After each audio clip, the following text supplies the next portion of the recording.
the States, using the same model of rifle, silencer and bullets used in the killings, to determine whether a silencer was on the rifle when Sheila received the fatal shot. Philip, Sheila's a slight lady, 25 round shot on that evening. Any problems with that? None whatsoever. A small person or even a young child is quite capable of firing this rifle without any ill effect because the recoil is so small. The fatal shot was what's known as a contact wound, the gun pressed against her skin. Using pig skin to simulate human skin, Philip carried out tests to find out what residue marks would be left with and without a silencer.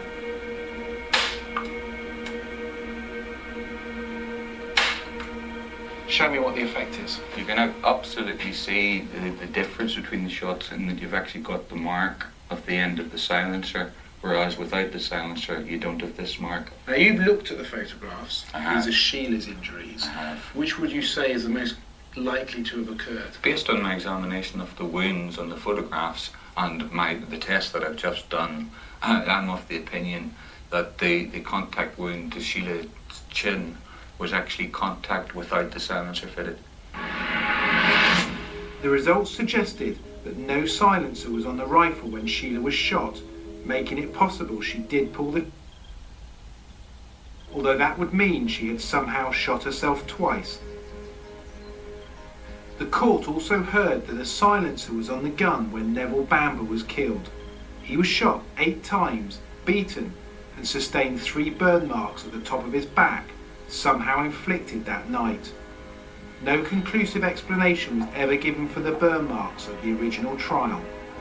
Now Bamber's legal team has suggested they could have been caused by the heated end of the rifle. Philip tests this theory by heating the end of the rifle and the silencer. So, explain these marks to me. what I've actually done on this side, I've actually heated up the silencer on the rifle to approximately 200 degrees, then pressed it against the pig skin in order to burn it. The other 3 sets of marks where I've taken the silencer off the rifle and heated the muzzle up to approximately 200 degrees in order to ascertain if the burn marks could have been made by either the silencer or the muzzle of the rifle. Now you've looked at the photographs. These are the photographs with the burn marks on the back of Neville Bamber's back. Can you draw any conclusion from doing this test? From doing this test, what I can say is that the marks on Neville Bamber's back could have been produced by the muzzle without the silencer fitted, but they could not have been produced with the silencer fitted.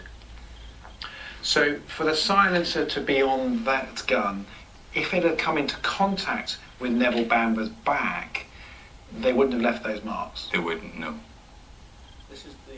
Bamber's lawyer instructed a burns expert in the United States to conduct the same tests. These tests also found that the burns were consistent in size, shape and diameter with the rifle. However, the burns expert did say further tests would be needed. The Crown case was that the silencer was on the rifle throughout the incident. The Crown case was that at the point in time Mr. Bamber was attacked in the kitchen, that the silencer was on the gun. Here we have the clearest possible evidence that at the time the burns were inflicted, which must also have been whilst Mr. Bamber was in the kitchen, the silencer was not in fact on the rifle. We tested whether the rifle became hot enough by firing it. It didn't. So it's still not certain how the rifle became that hot, or indeed if it was the rifle that caused the burns. Bamber's legal team also questioned the evidence of ex-girlfriend and key witness Julie Mugford. She's key central evidence to the whole of this case. She is saying that Jeremy Bamber had discussed the dislike he had for the family, that he was thinking about killing them, he was planning killing them, and indeed he admitted to her what he had done. So really it's central to the case and the strongest piece of evidence that was presented by the prosecution. At the original trial, the jury was directed, if they believed Julie Mugford over Jeremy Bamber, they should convict him.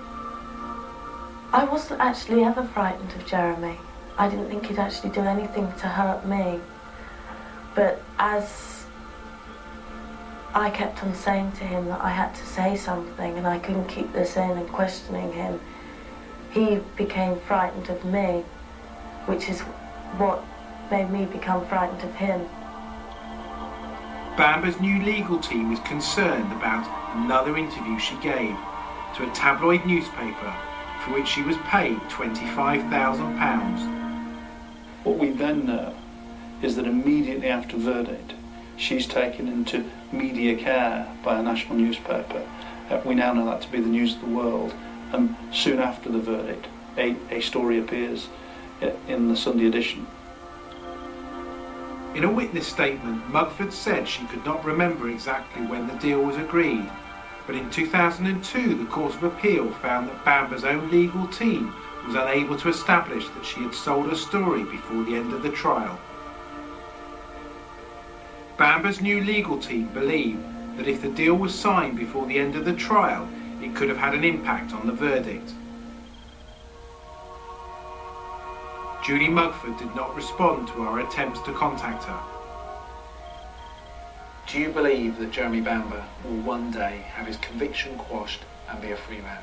Yes, and based on the work that we've been able to undertake recently and the quality of the expert evidence that we have that appears to exculpate him, I'm extremely confident that his case will be referred back, and in the final analysis the Court of Appeal will quash his convictions.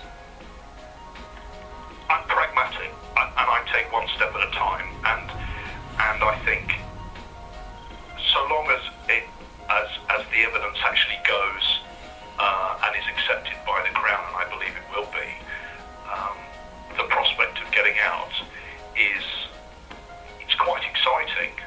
It's quite frightening too, but it's quite exciting.